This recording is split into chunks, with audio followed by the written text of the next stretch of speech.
Hey, welcome back. Thanks for coming back to Gumbo Living.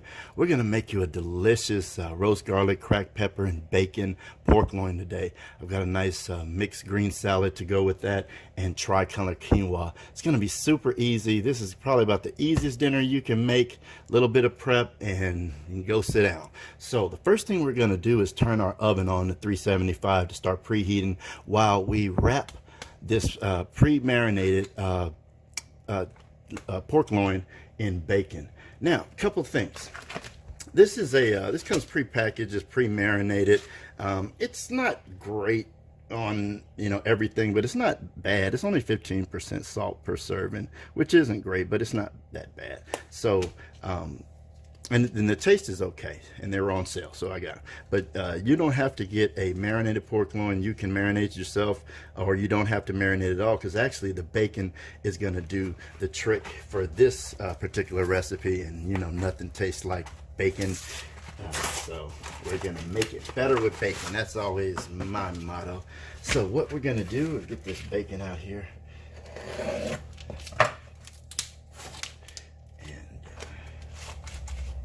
Open that up if it feels like it. And we're going to open this up. This has a little juice in it, so I'm going to do that over the sink.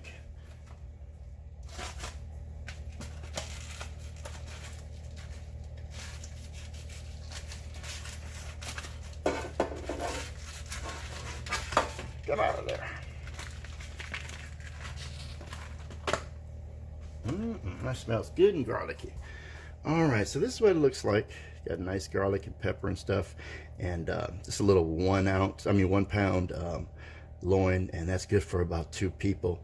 The general rule is about 25 minutes per pound. So this is a little bit more than a pound, so I'm going to end up cooking it about 25 to 30 minutes, and I'm going to wrap it with bacon, put my oven on 375. So let's get started doing that. You're going to need a roasting pan. We're going to set that on. That's all you're going to need. And let's grab a couple pieces of bacon up here.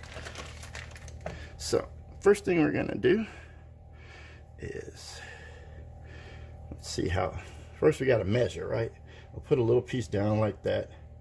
Let's see, make sure you can see. And so we want to wrap that in. So we only need to just come right over here to the top, so I'll cut that right there. And then we'll do that again. Make sure we cover those ends, because the reason we're doing this is, once you go keto, you end up looking at things a lot differently. And we used to think fat was bad, but now we know fat is good for us, and that good ketosis going and all that stuff. So pork loins used to be thought of as a great meat because they're very low in fat. They only have about 10% fat in there. And but we actually want fat, right? So that's the reason I'm wrapping this in bacon. Not only because bacon's awesome, but because the bacon will help hold that 10% fat that's in there, and also marinate it in the bacon fat. So that's why we're doing this. So let's lift that up, and we'll flop that down right here. Put that right underneath, and then we're just gonna wrap it around, like you'd wrap anything else. Okay, and once you start one, you're going to overlap it like this.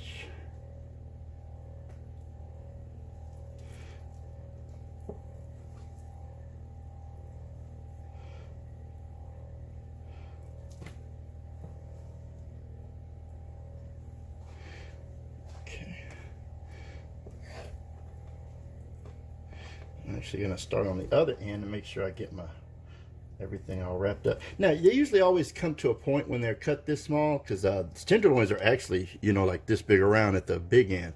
So when this is the booty end of it. So when you get the little booty end, take this little part and tuck it under until it becomes almost the same thickness. And the reason you do that so it's cooked more evenly. It's not going to cook exactly evenly, but we can do the best we can, right? So that'll make it cook a little more evenly than it normally would want to. So put that under there.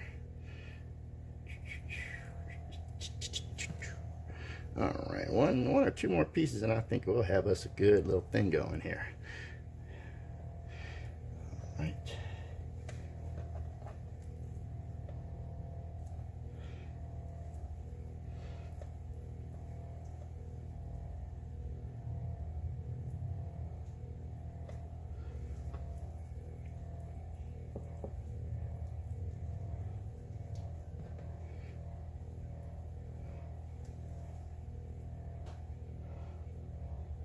And another point, don't overlap by too much. You just need an inch overlap so that you know, the bacon doesn't go its own way and lose the train of thought. So but you want to overlap a little, so just so it'll stay in place. All right, so now that we got it mostly covered, let's kind of pull our bacon around. Anywhere we see meat sticking out, we'll try to fix that. Looks like I can use one more piece here on the booty end, just to make sure it all stays in place. Actually, the half a piece probably will do it.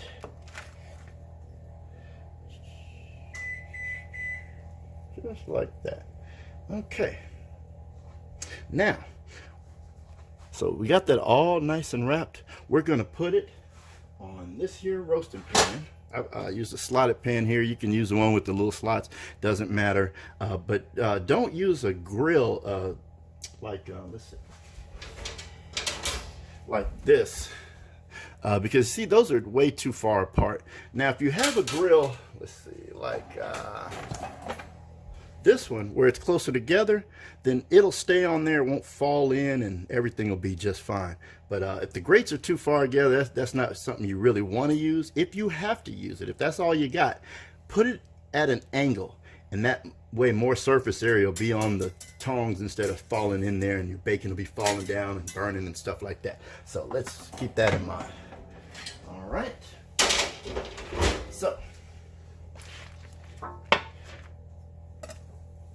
put our knife under the booty end, pick up this end, and then we'll transfer. Put it right in the center.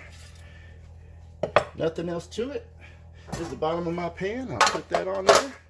And we'll stick this in the oven, like I said, about 25 minutes. And we'll check it on it at that point. Okay. So when you're cooking, I want you to think about timing. So today we're cooking salad, quinoa, and the bacon wrapped tenderloin. So the tenderloin takes about 30 minutes. That's why I started it first. The quinoa is going to take about 20 minutes. That's why I'm starting it next. You wouldn't start with the salad. That takes a second, and it'll get all wilty by the time everything is done. So that's not the kind of thing you want to. That's the kind of thing you want to do while something else is cooking. So you want to start your longest time thing first, and then start staggering things that you start after that, so that you can get things out not all at once, because if everything's done at once, you've only got two hands, so we don't want to do that. But what we want to do is shortly after each thing is done, the next thing becomes done. So like I said, I'm giving myself, this is a 30-minute job, this is a 20-minute job, so I've got 10 full minutes in between if anything were to go wrong. So quinoa, first thing important about quinoa, it's a seed. And it's a great alternative to rice because it is a seed and it's way lower in carbs. There's almost no carbs in there as compared to all the starch and corn and rice and potatoes and all those kind of things that will really pack on the pounds if you're not careful. And quinoa is made on a 2-to-1 ratio. So no matter how much you're putting of quinoa, you double that and you put that much water and you'll be fine. But you also have to remember a couple of things about quinoa. One is that because it is a seed, it has a husk on it, and that husk isn't very good for you. It won't kill you, and they've all been removed, but in that removal process it makes dust, and sometimes that dust gets on in the bag and on the little pieces. But if you just give it a quick rinse, it'll be totally fine. So we're going to give that a quick rinse, and then we're going to put 2 cups of water in our pan.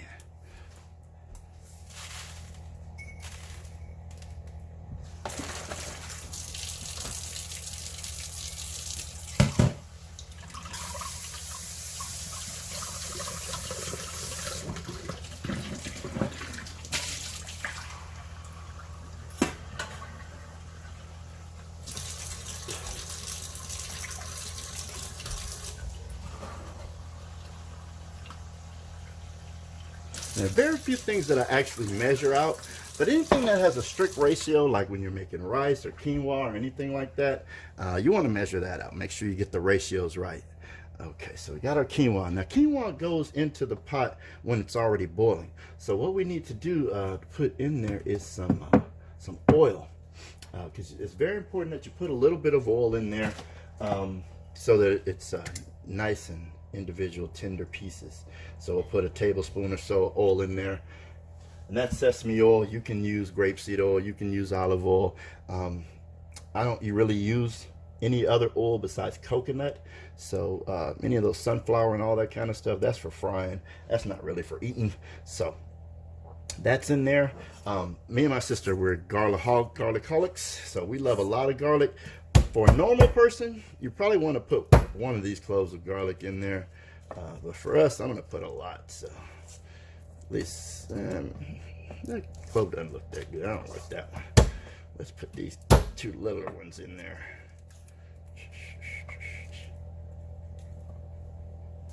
All right. Yeah. Just gonna give them a rough chop because I want all the goodness of the garlic, but I don't want it to be over garlicly flavored. The rougher you chop garlic, the less garlic flavor you actually get. So if you parade this garlic, it will be super garlicky, right? But giving it a rough chop, you get all the good antibiotics that's in there and all the good oils that's in there, but it's not gonna overpower your dish. So we're gonna put that on the stove to boil. You're gonna need a top for that pot as well. Anytime you cook quinoa, you're gonna need a top. Once you get it to boil, we're gonna dump it in there, and then we're going to bring it to a bowl. Then we're gonna put the top on, turn it down to the absolute lowest setting on this eye, and let it sit there for about 15 minutes. And the action of the boiling, finishing, and all the steam will cook it. When we finish, we'll give it a little stir with a fork, and you'll see how it'll fluff right up. So let's see, we got that started. I'm gonna pause the video here because I'm sure you don't want to watch water. Oh yeah, you don't want to watch water boiling. So when that comes up to a boil, I'll come get you.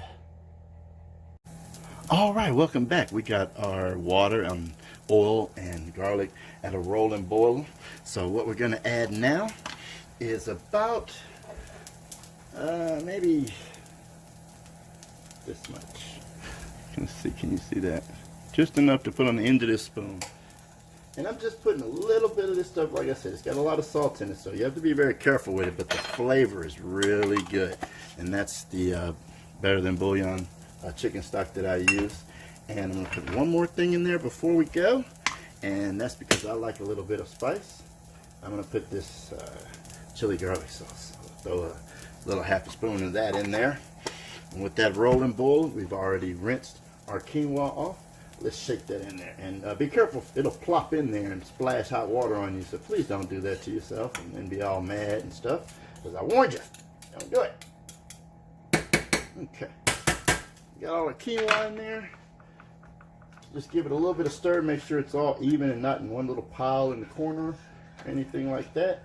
As soon as you do that, let's turn it all the way down.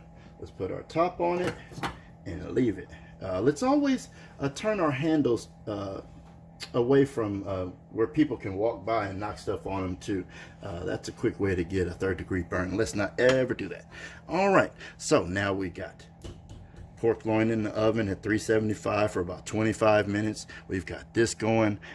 Next thing we're gonna do is get our salad ready, and then we're gonna pull out the tenderloin, and oh man, it's gonna be so awesome. All right, see you in just a second. Hey, welcome back. Let me show you what this here quinoa looks like when it's ready. Isn't that pretty? All those nice colors. So when it gets ready like that, so remember we turned it all the way down to lowest it can be. Let's go ahead and turn that off. And we put that top on it. Look at all that steam coming out of there. And so when it's ready, you just want to take a fork and straight the top, because the quinoa underneath has had more steam. That top makes a little bit like a cap, and that the cap won't cook as much as the bottom will. So let's just give it a little bit of toss, but we don't want to stir it too much around there. Okay, and once we haven't done that, let's put that top back on until we're ready for dinner, and I guarantee you that'll be nice and hot by the time that the pork loin is ready. Speaking of that, let's give it a check. Okay.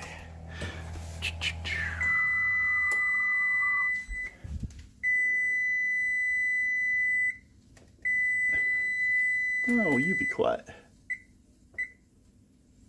All right, so let's give that a check, see what it looks like in there. Oh yeah. So we're almost ready. You heard I usually set my alarm a little bit before to make sure even if I don't hear it the first time, nothing burns. So that was the 20-minute alarm.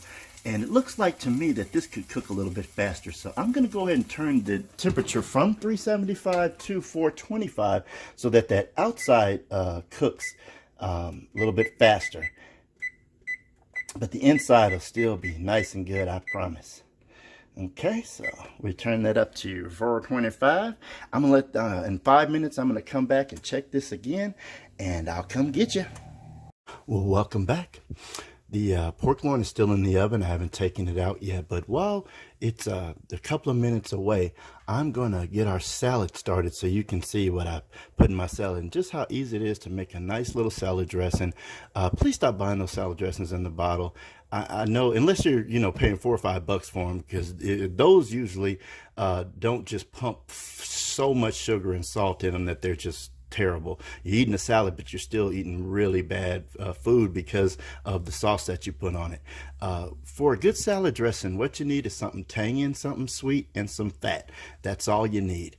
Usually that's where you get the oil and vinegar from an Italian, or you get a honey mustard where you've got some tart mustard and some sweet honey. I usually go for more of a vinaigrette dressing. I know all kinds of dressing. If you've got a favorite dressing that you want to see me make, just leave me a comment below and I'll try to get around to that next time I make a salad. But today I'm going to just do a little bit of a balsamic vinaigrette. Buy yourself some good balsamic. It's worth it. You'll use a lot less because it's so thick and delicious. And so we're going to pour a little bit of that on our salad. That's our vinegar, but it's actually a little bit salty, sweet and sour. So let's pour a little bit of that on there.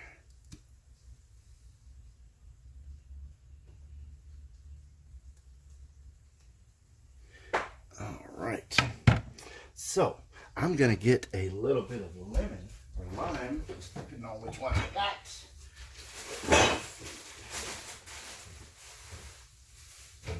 There you are. So the lime is going to be my acid for this. And if you got a fancy squeezer, that's cool. If not, just stick your fork in there, and twist a little bit, and it'll get all that juice out for you. Now, if you got a cut on your hand, don't do that. It's going to hurt so much. So, all right. Now, my favorite oil for salad dressing is a toasted sesame seed oil because it just has such a rich, good flavor. Olive oil, but a really good olive oil. Stop buying cheap stuff because you use more and you end up not getting the value out of it because it's so watered down that you don't get any good flavor. So buy the good stuff, extra virgin, and then you'll know you got some good stuff. I guarantee you won't even use it as often and as much because of the quality of it. This is baby kale and baby spinach. I don't know if you've watched the other videos, but I've said before, I'll just remind you while I'm waiting for this pork loin to be ready. Ooh, we better turn on our fan because it's about to come out the oven.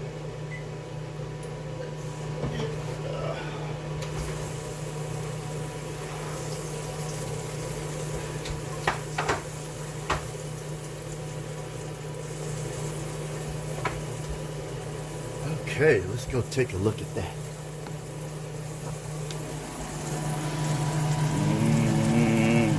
I don't know about you, but that looks good to me. So, the hardest part of this entire operation, whenever you're roasting meat, is waiting the 7-ish minutes that you need to for those juices to cool enough to stop wanting to run out the moment that you cut that open. The first thing we're going to do is we're going to get one of those wire racks that I showed you earlier, and I'm going to take that off of the of that hot rack there so that it can cool down a little bit faster. So let me show you that. All you need is a little spatula. No big deal. Let's just fill under there and make sure it's ready to move. Give it a little wiggle.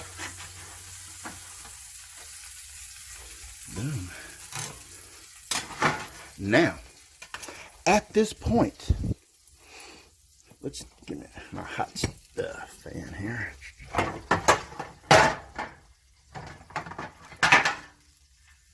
Okay.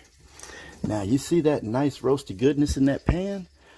The next time I roast something for you, I'm going to show you how to make a delicious sauce out of that. But I'm really not in the mood for sauce for this, and that's because bacon. Like, you don't need sauce for this. But I'll tell you a few great sauces. It's going to sound, one of them's going to sound kind of weird, but if you're from the old school and you remember the little teeny weeny recipe, it works and it's great. And that is grape jelly, a good grape jelly. We're talking Welch's, people. And get you some plain, regular hot dog mustard, equal parts in a saucepan, about a 1/4 cup of each. And to that, you can add a little pinch of red pepper if you like spice. If you don't like spice, just leave it just like that. And let that sugar from the grape break down and mix with that tangy mustard. That's a great sauce.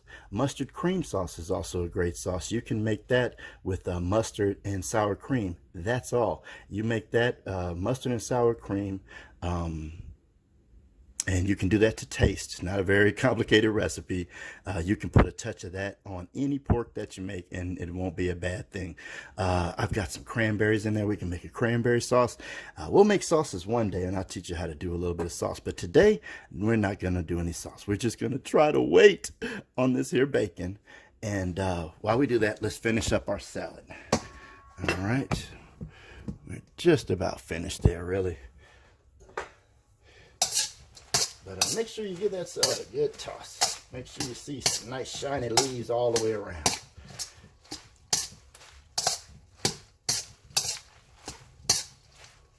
Okay, and let's taste.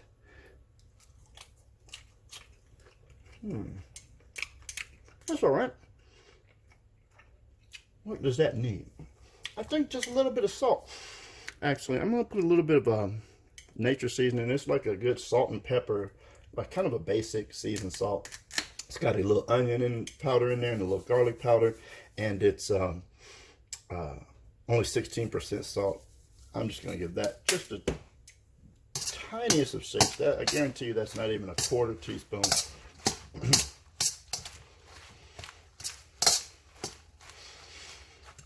And this also doesn't look dark enough to me, so I'm going to add a touch more of my balsamic.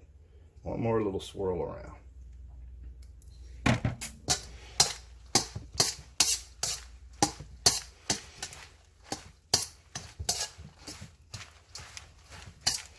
All right, we've adjusted. Now what do? Taste again, my friend. A lot of cooks don't taste enough because they're so worried they're going to ruin their appetite. Don't worry, it'll come back. Don't know about you. That's pretty good for me. So, we've got salad, we've got meat, we've got quinoa. Only thing we have to do is put it together, and we'll do that next. All right, folks, it's the home stretch. We're almost there. Let's put this thing together. Now, when you're making your plate, which I actually suggest, the French do a lot of things. This where people wonder why they will run around skinny and they eat all that food. One thing they do is they eat their salad first. They invented the whole eating in courses things, and eating your salad first is a very good way to make sure you eat all your salad, because you'll be starving at that point. I suggest people do that. But if you don't do that, let's make sure at least that the salad is the biggest thing on our plate. So let's put us a nice big tall thing of salad right there. Okay. And I'm gonna throw on top of there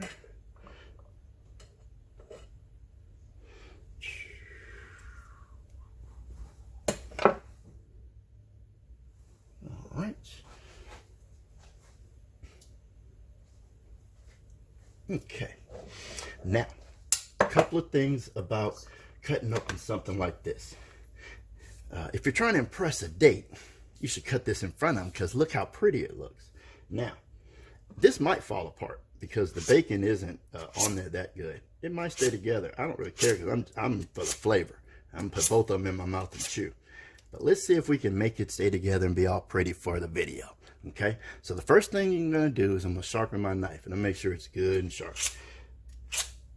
Always do that, but especially with something this delicate. Now, I know it doesn't look delicate, but it is trying to make sure that you're piercing and not cutting, chopping. You always want to slice. Only food processors should chop most of the time. Okay, so let's cut this open in the middle just so you can get a look at what that looks like. And let's make sure we're always moving our fast with some motion. And that way you get a better slice. So let's take a look inside. All right. Okay, so it's just tender. You see all that juice? Even after waiting 10 minutes, the juice still wants to run out of there. That's beautiful to me. So let's start chopping that up.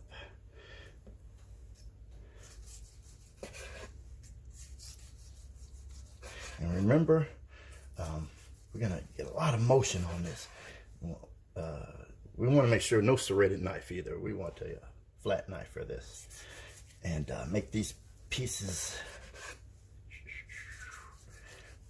about a 1/4 inch, a little bit bigger than a 1/4 inch.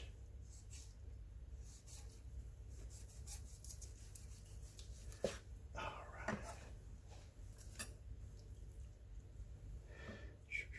Let's taste it. Oh my goodness.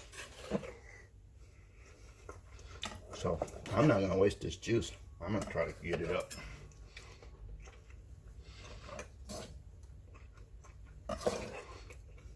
And make sure your cutting board is nice and clean and do stuff like this. But since I made this cutting board, I know exactly what oils were used in it. This is walnut that you can eat. And so, yeah, I can do that. Nice and juicy. Let's get some quinoa.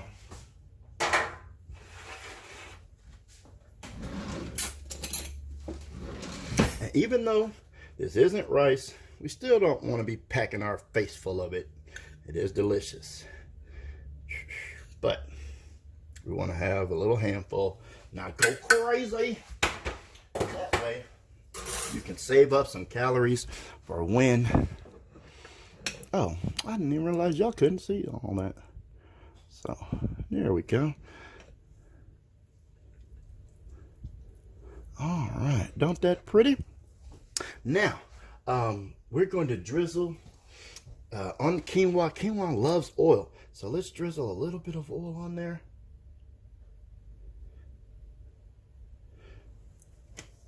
And we are done, my friend. Thank you so much for coming by Gumbo Living. I hope you enjoy yourself as much as I do, because I'm going to eat this and I'm going to be so happy. You'll be happy too. And come on back to Gumbo Living.